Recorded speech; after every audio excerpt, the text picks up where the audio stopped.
Taarifa hii ya habari ni kwa udhamini wa kampuni ya kutuma na kupokea pesa Fizi One.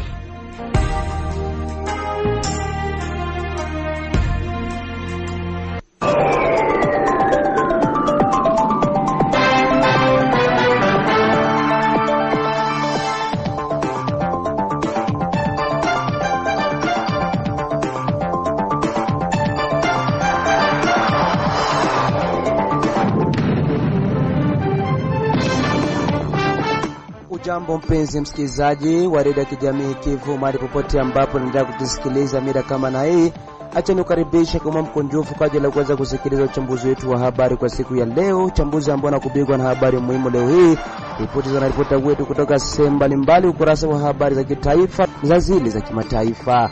Msomaji wako wa siku naitwa Sudi Valentin, upande wa pili kijana Merci Mbele Chipama anashikilia vema dawati na mitambo. Nasema asante na karibu kwa mara nyingine.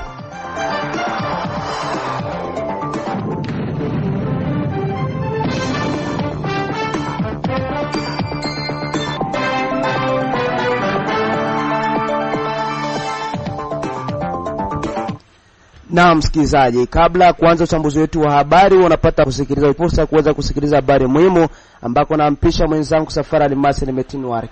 Asante sana Sudi Valenti. Na katika habari muhimu tuanzie na hapa Baraka ambako kijana mmoja aliyejulikana kwa jina la Faliala Ekela wa miaka zaidi ya 10 amefariki kisha kuanguka kwenye mti wa embe Jumapili ya tarehe 5 Oktoba 2025 ndani ya kata la Matata mjini Baraka.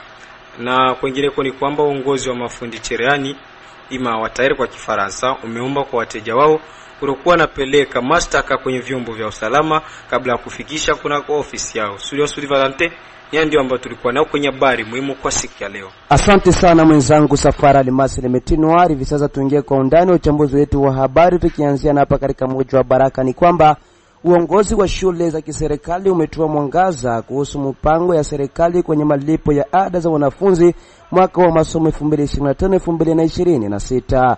Kasukulu ni moja kati ya viongozi wa shule hizo za kiserikali hapa katika mji wa Baraka, ametoa hapa pendekezo ya serikali kuhusu malipo ya ada za wanafunzi mwaka wa masomo 2025-2026. Tumepokea kibarua ambacho kinaitwa katika lugha Kimombo arrêté provincial, ambayo wa kila mwaka inatupatia namna ya kusimamia kwa hali ya malipo ya wanafunzi. Yani wale wanatupangia, wanasema kufuatana na hivyo tunamnaweza anzia hapa na msipitishie hapa, pangia namna gani ya kulipa kwenye shule zetu kila watu na sehemu walipo. Kwa mwaka huu kwenye darasa la kwanza ambapo tunaita leo 7e, 8e ndio tunaita education de base, serikali ilipangilia kuanza kwa 10,000 na kutokutambusha 1200. Yani wakati tunapatana wazazi tusitambushe zile 1200, maana unjo wanaita c'est minima na c'est maxima. Donc mnaweza anzia hapa lakini na msitambushe hapa. Yani wametuambia tunaweza anza pale 10,000 mpaka 1200. Kwenye pedagojia na scientifique na literaire wanasema tunaweza anza 15,000 mpaka 1210, tusipitisha. Yani napenda kufasiria hivi, tunapowasema 15,000 mpaka 1210 ni pale unatia katikati. Yani kama tunaweza hapo kwa 15,000 kwa mwezi, tusitambushe pia 1210 kwa mwezi. Yani tunakuwa hapo katikati, yani tunachezea hapo katikati, tusitambushe hizo pesa. Na kwenye shule za commercial gestion 12,000 na tusitambushe 1212. Kwenye shule za ulimu kama vile Agriculture Generale wanaanza 15,000, tusitambushe 216. Yani ni ile ambao wanatosha, lakini sana inaomba kila watu kwenye sehemu yao wanaangalia tunaweza simamia wapi. Eske tuombe 10,000, tuombe 12,000, tuombe 12,500. Upande mwingine amewataka wazazi kuheshimu makubaliano ya malipo walioyafanya na viongozi wa shule za kiserikali. Kwenye kikao wazazi tulijadiliana, tulikubaliana 29,000 na kwa hizi ya wazazi bila shaka. Ndio. Kwa kweli tutaambia wazazi ya kwamba ni hivyo wanalamika kwa sababu ya upungufu upungufu wa pesa, kutokuwepo kwa pesa, lakini malipo hayo hatuendi tofauti sana na serikali kwa sababu tunaenda kufuatana na nafasi ambako tuliko. Ingekuwa sema hapa ni tungesema ni vile ya kawaida kisi tunafamia vile zingine, pengine tusingelipa hata 29,000. Pengine tungefika kwenye 90,000, 60,000 kwa mwezi. Lakini kufuatana na hali ambako nafasi ambako tuko, inaonekana kwamba pesa zipo na ndio tunatia zile 29,000. Kumbe tutawaombeni wazazi wajikaze wapelekee watoto shuleni, na hizo pesa ambazo tumekubaliana tuwajitahidi ili watoto wasome.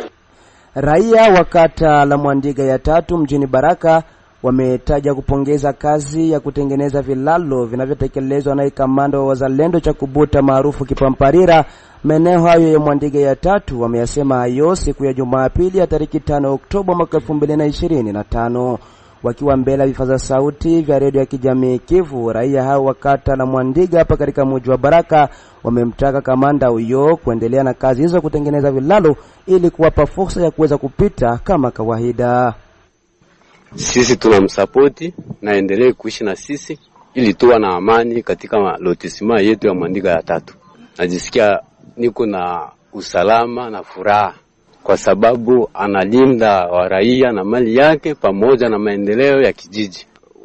Mimi naona mzalendo huyu anafanya kazi nzuri na raia wote wa Mwandiga tunafurahia, kwani ni development au maendeleo, kwani yeye ni mtu mwenye kuleta maendeleo hapa kwetu Mwandiga. Kipamparira naona analeta maendeleo na muhisi ni mtu mzuri sana, kwa maana tunaweza tukapata watu 2 ama 3 kama hawa, Mwandiga inaweza kuwa vizuri sana.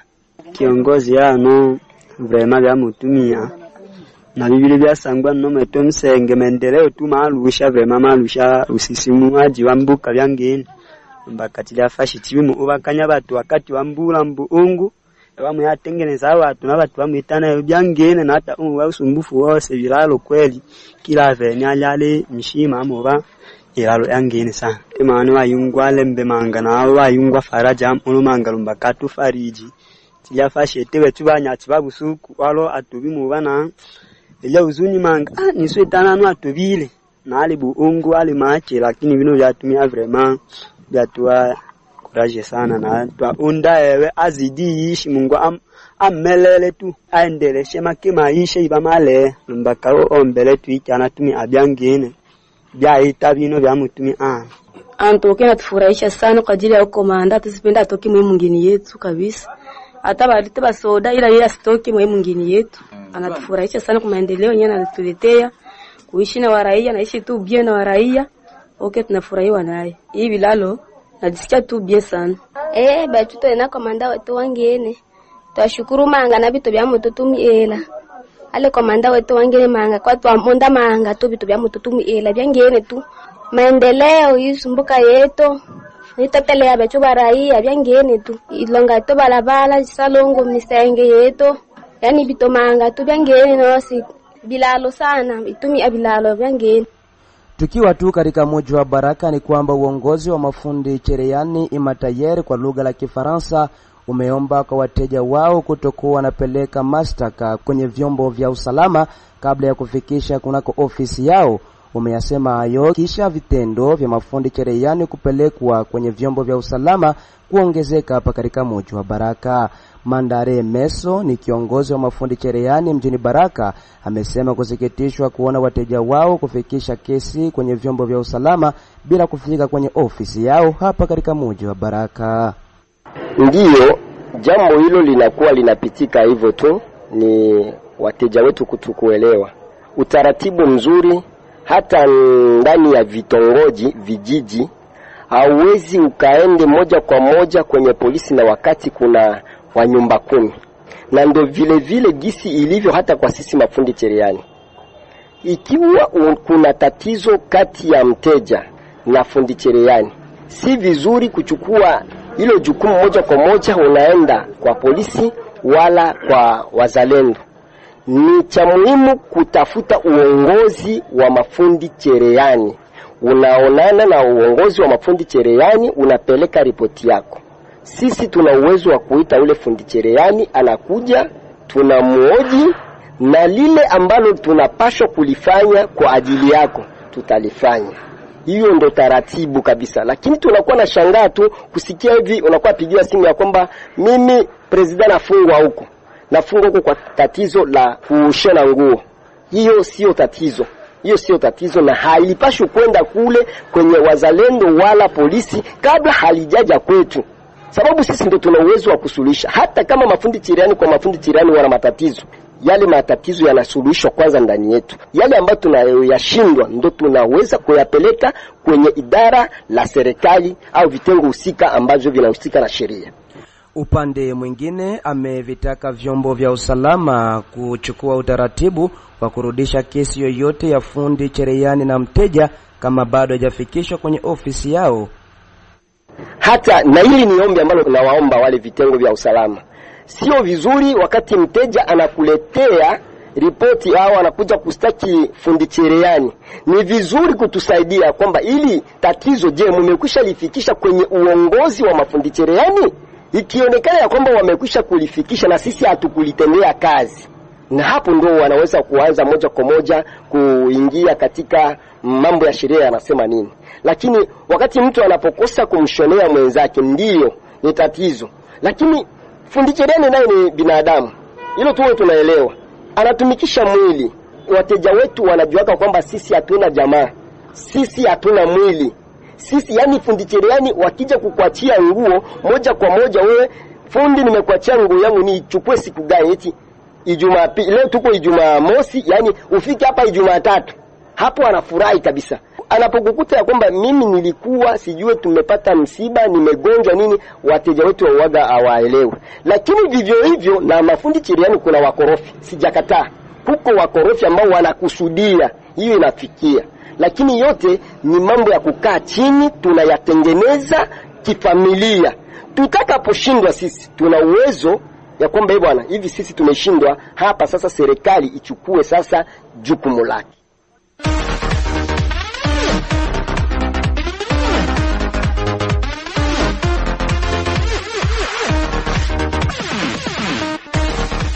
Na kwa wale wapendelevu wa habari za michezo hivi sasa, acha nimpishe mwenzangu Omar Makelele Ozile. Karibu Omar. Hatari katika lango la timu ya Radio Kivu na kwenda kule Victor Gyokeres namba 14 mgongoni, anapiga chenga la kwanza. Victor Gyokeres namba 14 na pepea barabara mgongoni. Sudi wa Sudi Valentino Gisi, mambo ya livo. Katika habari za michezo ni kwamba tuanzia na kule katika nchi jirani ya Burundi ni kwamba wiki ya 7 ya michuano ya ligi kuu katika nchi ya Burundi maarufu Primus League iliweza kutimua vumbi mchana wa siku ya Jumamosi na siku ya Jumapili. Siku ya Jumamosi vijana wa Ngozi City waliweza kuwatambia timu ya Burundi Sport Dynamic maboma 4-0 na vijana wa Bumamuru FC wakaweza kuwatandika timu ya Muzinga mabao 2 bila majibu. Vile vile vijana wa Messager Ngozi wakaweza kutandikwa bao 1-0 na vijana wa Rukinzo, na timu ya Olympic Star katika uwanja wa nyumbani mbele ya shangazi bila mjomba wakaweza kusalimu amri ya kutepeta kwa kuweza kutandikwa mabao 2-1 na vijana wa Musongati, na vile vile vijana wa Flambeau Centre wakaweza kukiona cha Mtemakuni kisha kutandikwa bao 1-0 na vijana wa Aigle Noir. Na kule katika nchi jirani ya Tanzania vile vile ni kwamba mlinda mlango wa klabu ya Yanga Africans Djigui Diarra amechaguliwa kwa mchezaji bora wa mwezi Septemba wa ligi kuu hapo nchini Tanzania. Hivyo ni kisha mchezaji huyo kuongoza timu yake kuweza kucheza mechi 2 bila kupokea bao lolote. Yanga Africans ushindi wa kwanza waliweza kuupata zidi ya klabu ya Pamba Jiji kwa kuweza kuwatandika mabao 3-0, na vile vile waliweza kutoka sare ya kutofungana zidi ya vijana wa Mbeya City, na hivyo golikipa huyo kuweza kujipatishia alama nyingi za kuweza kuchukua tunzo hiyo. Diarra alionyesha kiwango bora kwenye michezo hiyo na kuwashinda mwenzake Anthony Trabi wa klabu ya Singida Black Stars na Mohamed Bakari wa klabu ya JKT Tanzania alioingia nao finali katika mchakato wa tuzo ya mwezi uliofanywa na kamati ya tuzo na shirikisho la mpira wa miguu katika nchi ya Tanzania maarufu TFF. Kule katika bara la Ulaya ni kwamba ligi 5 kabambe katika bara hilo liliweza kutimua vumbi, ambapo pale katika nchi ya Hispania maarufu Liga Santander ni kwamba vijana wa FC Barcelona waliweza kukanyaga pua ya imbwa kisha kutandikwa maboma 4-1 na vijana wa FC Sevilla. Bao pekee la FC Barcelona la kuvutia machozi lilipachikwa na mchezaji Marcus Rashford.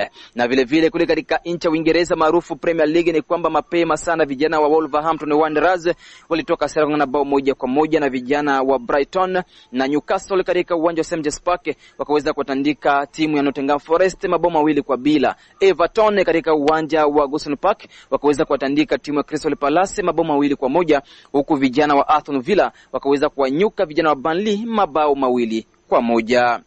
Na kule katika nchi ya Italy maarufu Serie A ni kwamba vijana wa Udinese waliweza kutoka sare kungana bao 1-1 na vijana wa Cagliari, huku timu ya Fiorentina wakaweza kutepeta mbele ya shangazi bila mjomba kwa kutandikwa mabao 2-1 na vijana wa AS Roma.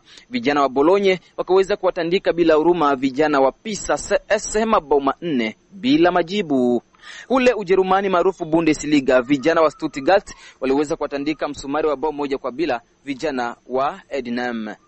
Na vile vile upande mwingine ni kwamba mshambuliaji wa klabu ya Newcastle United Nick Woltemade ameweka historia ya kuwa mmoja ya washambuliaji waliofunga kwenye mechi 3 za kwanza za ligi kuu kwenye uwanja wa nyumbani wa St James Park wa klabu ya Newcastle United.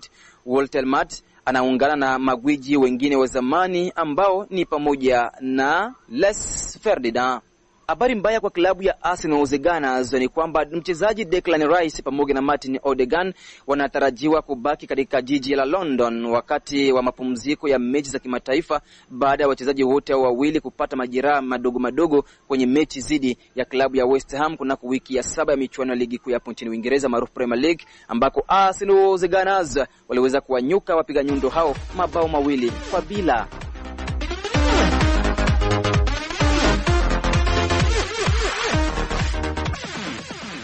Aya, asante sana kabisa mwenzangu Mari Makelele Uzile kwa kuweza kuwajuza wasikilizaji wetu ukurasa wa habari za michezo.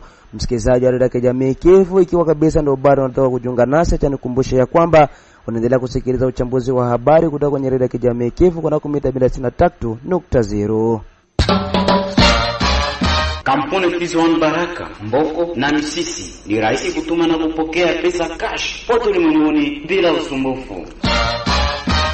Kijana aliyejulikana kwa jina la Faliala Ekela wa miaka zaidi ya 10 amefariki kisha kuanguka kwenye mti wa hembe siku ya Jumapili tarehe 5 Oktoba mwaka 2025 ndani ya kata na Matata hapa katika mji wa Baraka. Kwenye mazungumzo nasi Mwenebato Hussein Clovis akiwa moja kati ya wanamemba wa familia na coordinator wa vuguvugu la kiraia Firimbi mjini Baraka amesema kuwa yote hayo yametokea mida ya mchana pindi mtoto huyo marehemu alipanda kwenye mti ili kuangua hembe. Mwenebato Hussein Clovis anaeleza yafuatayo. Tumempoteza kijana leo wa miaka 17. Huyo kijana anaitwa kwa jina la Faliala Ekela ambaye alikuwa anapanda kwenye mti wa embe nyumba ya masomo ya mama Yemo. Wakati alipanda hapo hakuna embe kabisa, lakini alikuwa akienda akitafuta embe. Yeye mwenyewe alijituma mwenyewe kwa akili zake timamu. Kwa bahati mbaya ameanguka na kufa ghafla, na wakampeleka hapo hospitalini kwenye MSF gisi ni karibu, lakini kijana amepoteza maisha kupitia ile kutokusikia na kupenda kupanda kwenye miti ya hembe, kwenda anatafuta hembe, ijapokuwa hembe hakuna hembe za ajabu zinazoacha mtu anapoteza maisha. Ndio sisi kama vile wa leader na wakuu wa society civile ndani ya jiji ya Baraka pamoja na tarafa la Fizi, kwa wazazi kusema kwamba si vizuri kutumikisha watoto kupanda kwenye mahembe, na vile vile kuwafunza watoto kuacha kwenda wanapanda kwa miti ya mahembe kwa sababu inasababisha vifo. Na hivyo kwa hiyo wakati ambao watu wako wanaturuza mahembe, si vizuri kupandisha mtoto wa mtu kwenye mti na unamshurutisha aende mbali. Hiyo ni tatizo kubwa na inaweza ukaleta hata utata mwingi ndani ya jamii na kumpoteza maisha ya mwana. Kwa sababu kama mimi yule mtoto angekuwa ametumwa na mtu, kama ni maneno ambayo ilikuwa nguvu, lakini kwa sasa kwa sababu alijituma yeye mwenyewe na kupanda kwenye mti, hiyo inakuwa ni angalisho ambayo tunaweza tukapana kwa jamii zingine zote kujua namna gani watakwenda kujilinda na kujilea peke yao. Katika habari za kitaifa, gharama ya mapambano mnayolipa ni maji yanayochipusha Kongo mpya. Nimechukua msimamo wa kufanya kazi bila kuchoka ili kupunguza mateso yenu na kurejesha amani. Hayo ni maneno yake rais wa nchi ya Jamhuri ya Kidemokrasia ya Kongo Felix Antoine Tshisekedi kwa vijana wa maeneo yanayokaliwa na waasi wa AFC M23. Mengi zaidi hacha nimpishe mwenzangu Izake Mlocha Shibe. Ndio Sudi wa Sudi Valentin, rais wa Jamhuri ya Kidemokrasia ya Kongo Felix Antoine Tshisekedi aliwahapisha Jumamosi hii ya tarehe 4 Oktoba 2025 kamati mpya ya baraza la kitaifa la vijana, Conseil National de la Jeunesse. Shughuli hiyo ilifanyika katika kituo cha kitamaduni na kisanii kwa nchi za Afrika ya Kati, ikiwa na kauli mbiu kuvuna na kuhamasisha uwezo wa vijana kuelekea mwelekeo wa maendeleo ya Jamhuri ya Kidemokrasia ya Kongo. Tukio hilo lilikutanisha wanachama mbalimbali wa serikali, taasisi za umma, washirika wa kiufundi na kifedha, pamoja na mashirika mengi ya vijana kutoka mikoa mbalimbali ya DRC. Akizungumza katika hafla hiyo, Felix Tshisekedi alisisitiza nafasi muhimu ya vijana katika ujenzi wa taifa, akisema kuchaguliwa kwenu ni ishara ya tumaini na pia ni agizo la kuwajibika. Uchaguzi huu unawatambua rasmi vijana kama washirika wa kimkakati wa serikali katika kusimamia sera za umma. Alisema kwenye hotuba yake, akirudia ahadi yake ya kuwafanya vijana wa Kongo kuwa washirika wakuu katika dira ya kuinua taifa hili.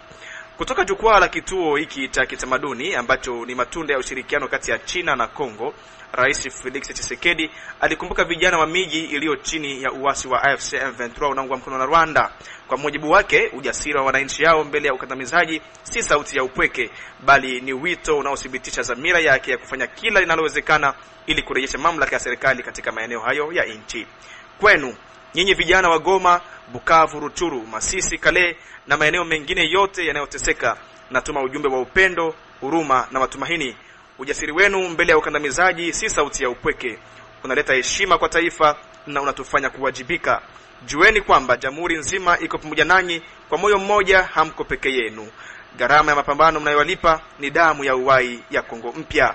Kama mlezi wa taifa, nimechukua kwa dhati ahadi ya kufanya kazi bila kuchoka ili kupunguza mateso yenu, kurejesha amani na usalama na kuharakisha kurejea kwa maisha ya kawaida katika kila kona ya nchi, alisema Felix Tshisekedi katika hotuba yake ya kihistoria. Na akaendelea kusema, mara tu maeneo yenu yatakapokombolewa, tutazindua bila kuchelewa mpango wa dharura wa ujenzi mpya na maendeleo, barabara, shule, vituo vya afya, upatikanaji wa nishati na teknolojia ya kidijitali, ili ubunifu wenu uwe mstari wa mbele wa kufufua maeneo yenu. Kaeni imara, mustakabali nao stahili haujapotea, unajengwa pamoja nanyi na kwa ajili yenu. Katika sehemu hiyo hiyo, Felix Tshisekedi alitaka ofisi mpya ya baraza la vijana kuwa daraja kati ya matarajio ya vijana na utekelezaji wa sera za umma, kugeuza hasira halali kwa mapendekezo na mapendekezo kwa matokeo ya kweli.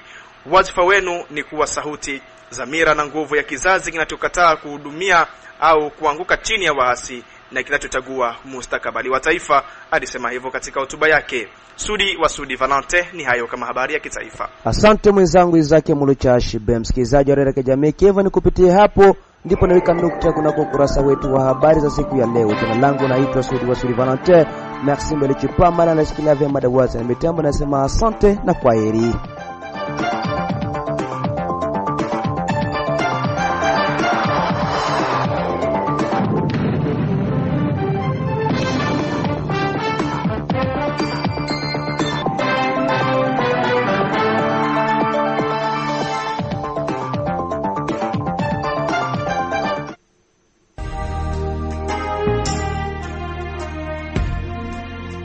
Taarifa hii ya habari ni kwa udhamini wa kampuni ya kutuma na kupokea pesa